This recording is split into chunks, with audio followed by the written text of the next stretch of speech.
This is Times Drive. I'm Joel Pereira, and today we're bringing you something huge. And normally on our show, when we're talking big, it's mostly 22-inch rims or a 4.4-litre V8. But this somehow is even bigger. We're at the 2014 Auto Expo in Delhi, and this is the biggest yet. We're talking 47 automobile manufacturers, 75 launches, and more than 100,000 visitors. In our world where bigger is better, it doesn't get bigger than this. It's called South Asia's largest auto exhibition, and it sure did seem like it. This was a party for every single automaker to attend, and they were all here spread across the halls with 70 launches and unveilings, of which 15 were global.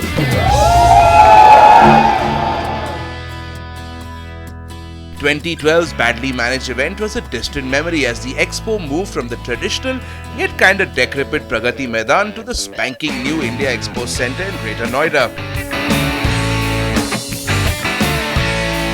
Compared to the Indian wedding atmosphere of the last few expos, this time around on the first day, dedicated entirely to the media, was relatively serene with excitable auto journos, us included, careening unhindered from stall to stall, gawking at all the shiny metal on display.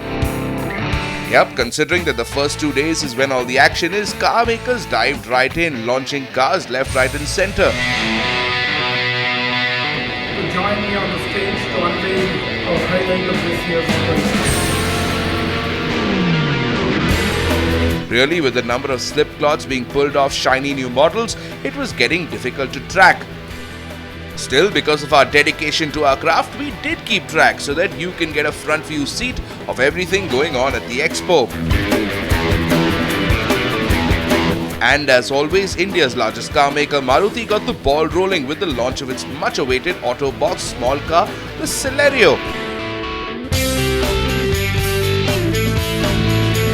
No one in India does small cars better, and this was its big launch this year.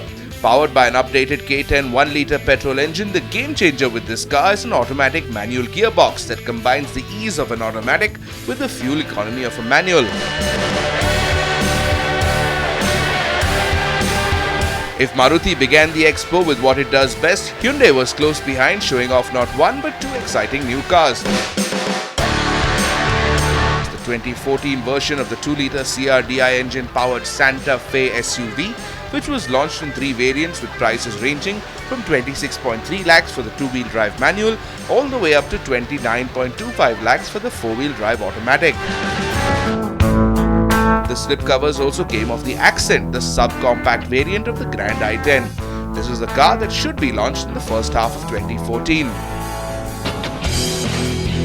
If many SUVs and MUVs were the flavor of the month for the expo in 2012, this time around it seemed like it was the turn of the compact sedan. Ford showed off a strikingly handsome Figo-based sub-4-meter sedan, blandly called the Figo Concept. This car was, as the name suggested, a concept, which means that it's probably not going to see the light of day for a while. Not especially when they have tens of thousands of EcoSport customers pounding at their gates for their cars. We were overwhelmed by the orders and by by how much our consumers were beginning to love the EcoSport. It's a very big responsibility. What we have been doing is working very closely with our manufacturing, our supply chain to ramp up that volume. Also from Ford this year, the facelifted 2014 Fiesta with a rear end that fortunately looks much better than the outgoing model. There was plenty of excitement at the Tata stall this year, with the beleaguered company showing off its first new cars in almost 4 years. Holding pride of place at the Tata stand was the all-new Bolt hatchback and yet another compact sedan, the interestingly named Zest. The good news is that both cars should be on the road by the second half of this year. Probably get them into market in the second half of 2014, right? And yes, you mentioned they are on the X1 platform, but the complete underpinnings of the vehicle has been changed to give a complete new chassis and ride and drive feel, including the suspension. So really speaking, it's a completely new X1 platform rather than the old X1 platform. The Nissan stall did get some attention for the facelifted and rather smart-looking Sunny. It was his resurrected small car brand Datsun that got all the excitement with the announcement that the Go was a go, ready to hit the showrooms next month. Another display that created quite a stir here at the expo is the Datsun Go. I mean, it's a cheap and cheerful hatchback from Datsun. It comes equipped with a 1.2-liter petrol engine, which should be easy on your pocket. And the styling definitely is easy on your eyes. It's not overtly cheeky nor boring. The best bit about this car is the pricing. Even the top end trim will cost you less than 4 lakh rupees ex-showroom. Japanese giant Toyota was there too, and this time had two new cars to show off. First, its global bestseller, the Corolla Altis. This, the 11th generation Altis, gets a longer wheelbase with more seating space, new interiors and a lightly touched up exterior. Expect the launch sometime in May, though somewhat ambitiously, bookings were opened at the expo. Sharing the launch stage with the new Altis was the butched up Leva, and this one they're calling the Etios Cross. Somewhat like the disappointing Cross Polo, the Etios Cross is a cladded variant of the Leva, designed to evoke the imagery of being rough and tough without any of the mechanical necessities, like increased ground clearance. Prices were not announced, but expected to cost about 30% more than a Leva. Right next to Toyota was Honda, who also had a couple of unveilings. After being discontinued in India, the Jazz hatches back, confident with its Earth Dreams diesel engine. The Jazz was always a great hatch, fun to drive and hugely practical, and the 2014 version is carrying it forward. Also on display was the Brio-based Mobilio MPV, complete with the requisite 7 seats and somewhat stylish interiors. Expect both these cars to hit the showroom after the second half of 2014. Far away from the Japanese pavilions of Honda and Toyota was Škoda Auto, and here too they had two new cars to display. The 2014 Škoda Superb, restyled and looking even sharper, and perhaps even more heartwarmingly for us, the new Yeti. The Škoda Superb was a very nice car and always did decent numbers, but the low sales of the Yeti, in our minds the best small SUV out there, was always put down to the somewhat ungainly looks. Fortunately, the new car has all that quirkiness ironed out and will look as smart on your driveway or out on your farm. Staying in Europe, Mercedes made quite a big splash at the expo this year, and if the dominant theme of the expo was small sedans and small MPVs, Mercedes followed it too with the unveiling of its two new compact cars, the CLA and the GLA. CLA 45 Avatar with a hot red paint job will soon be all over the internet in thousands of social media posts. Both cars are in a coming soon status in India. Now here at the Auto Expo, 3 more models. A specialty model, the ML500 Guard, high protection car. Behind me, the GLA, what will hit Indian roads this year in 2014. And we launched the CLA 45 AMG, what is the high power, high performance top end version of our new sporty sedan CLA. Right next door was BMW, and though there were plenty of launches from the Bavarian giant, all eyes were on two things: the hot i8 hybrid supercar and the man who came to launch it, Sachin Tendulkar. Causing an almost riot at the stand, the i8 comes with a 128.7 bhp electric motor and a small 1.5-litre 3-cylinder petrol engine that's good for another 228 brake horsepower. Combined, you've got 357 bhp and a 0 to 100 time of 4.4 seconds. You're going to have to wait for it to come to India though. BMW says the launch will only come by the end of this year. What you can get immediately though was the new 3 GT. A longer version of the 3 Series sedan, this is a car that gives you all the driving pleasure of a 3 Series with plenty more space, but without the inherent uncoolness of a station wagon. Being made in Chennai, the 3 GT will cost you 42.7 lakh rupees ex-showroom. Keeping with the small sedan theme, Audi showed off the A3, the power-packed baby Audi sedan. Plush and all set to compete with the CLA when it does arrive, the A3 will be powered by a 2 petrol and 1 diesel engine and will be the perfect entry point for someone to enter the glam world of the 4 interlocked rings. The A3 should be coming to India sometime in the second half of this year and by our estimate should cost about 25 lakh rupees.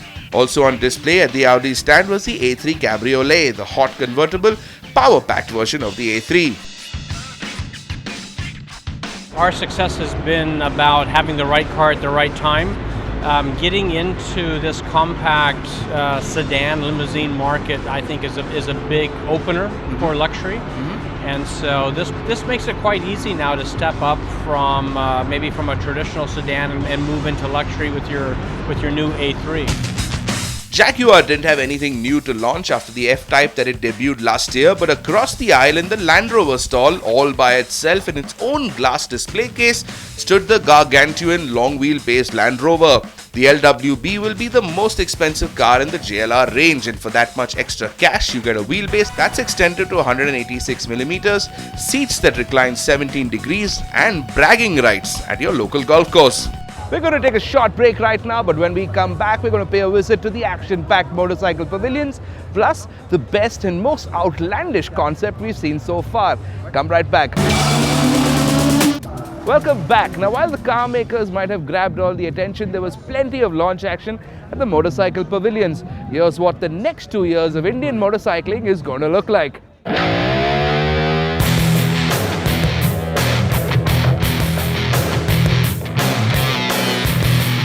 If subcompact cars were making the scene down at the car pavilions, Harley-Davidson at the bike pavilions were downsizing too, but in a good way.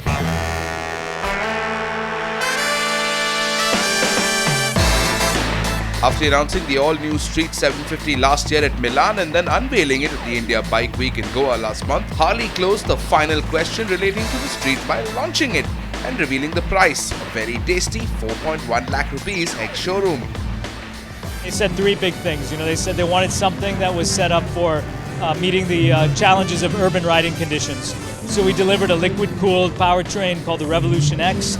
It's a 750cc with a 16 Nm torque at 4,000 RPM, perfectly tuned for traffic conditions and riding in the city as well as the highway. We also gave them a dark custom attitude, which is what they wanted, something more contemporary. We got a slashed rear fender, a blacked out exhaust, blacked out powertrain, and then of course they wanted something that was an authentic Harley Davidson.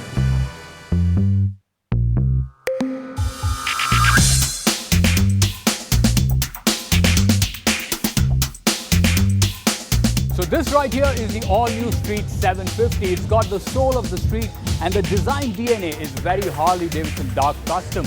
Powering it is an oven-fed 750cc V-twin liquid-cooled engine. So hopefully in city stop-and-go traffic, it should not be toasting your legs. Transmission, it's got a 6-speed gearbox and it twists out 65 Newton meters of torque.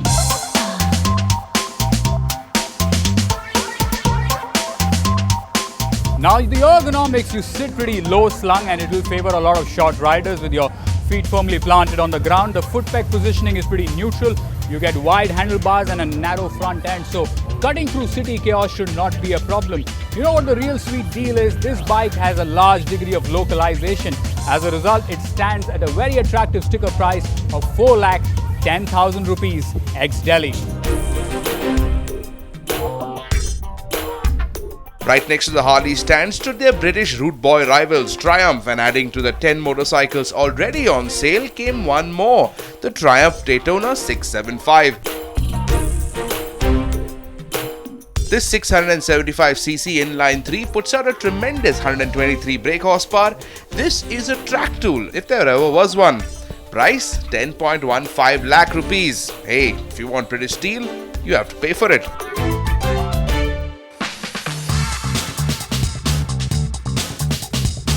Triumph and Harley might have had big news at the expo, but not too far away, another slipcover was removed that created as much excitement. Bajaj had something to show off, and when they did, we expected applause. Because finally, after years of 3D renders and grainy spy shot images, we finally got to see what the Pulsar 400 was going to look like. And one motorcycle that's been making the maximum news here at the expo, and for all the right reasons, is the Pulsar 400. It's got a 375cc liquid-cooled engine, comes with a 6-speed gearbox, it gets an ABS unit too. The best bit is how it looks. It's slick, it's sharp, and it's oh so stylish. Now, just in case if you do not fancy a fully fed super sports model, there is a back-to-the-bone, stripped-down naked version of the same called the Cruising Sports, which, trust me, looks just as good. Across the aisle from the Bajaj stand stood Hero, a company that many in the biz had written off after the technology deal with Honda broke down. But as it turns out, Hero has been at work. Very hard work. Sure, there were a couple of launches, variants of the 100cc Formula, a scrambler called the Passion TR and a slightly bizarre fork cafe racer called the Splendor Pro Classic. So far so good.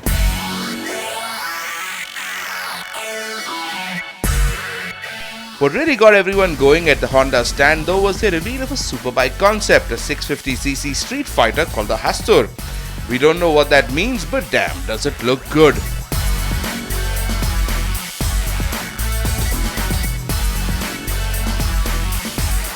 Hero says that it does have some work left on the motorcycle, but till that happens, here's something to cheer you up.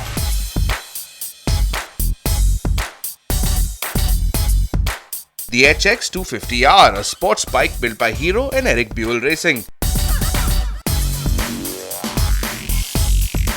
The best part is that you're not going to have to wait too long to ride this bike. Expected to be really aggressively priced and in showrooms by September.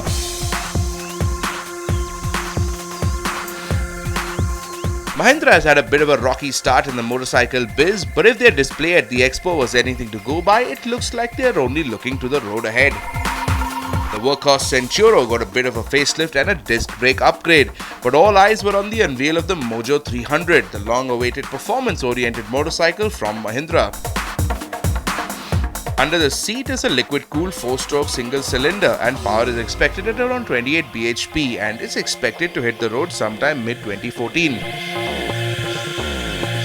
Also on display at the Mahindra motorcycle stand, couple of concepts built by JC Moto.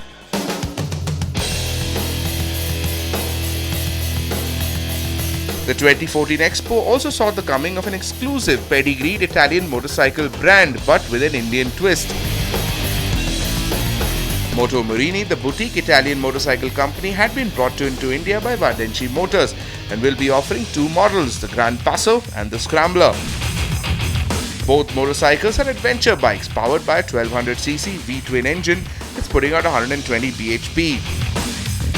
Perhaps even more exciting is the larger Vardenchi angle to Moto Morini. Designer and owner Akshay Varde will be using the large 1200cc engine as a jumping off point for his own series of custom motorcycles, the first of which was on display at the expo. Called the T5, this is a Vardenchi exclusive design and will cost you about 12 lakhs. We are going to stick to our style of building motorcycles, and we've always built luxury motorcycles that are in the cruiser segment, but are a lot of fun to ride and good performance. We've always built them to be highly stylized and personalized to the customer's personality requirements, and so we're going to stick to that formula.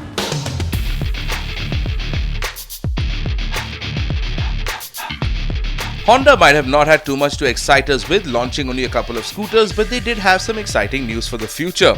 After making its initial rather successful foray into performance biking with the CBR 250, Honda announced that it would be expanding its series to bring the CBR 650F. Honda is enticing the Indian biker with this very appealing CBR 650F. As far as the stats goes, it's got a 4-cylinder 650cc engine that does about 86 bhp. The good news really is this bike will be produced and assembled in India, so you can expect it to be practically priced. The catch is, if you like what you see, you'll have to wait until 2016, because that's when the 650F will hit the streets and the showrooms. And that was our show for this week. We've had a great time making it at the expo. We hope you've had a good time watching. Remember, you can catch this entire show online at timesnow.tv or youtube.com. And don't forget to follow us on Twitter @TimesDrive for show schedules and updates. Till next week then, ciao and take care.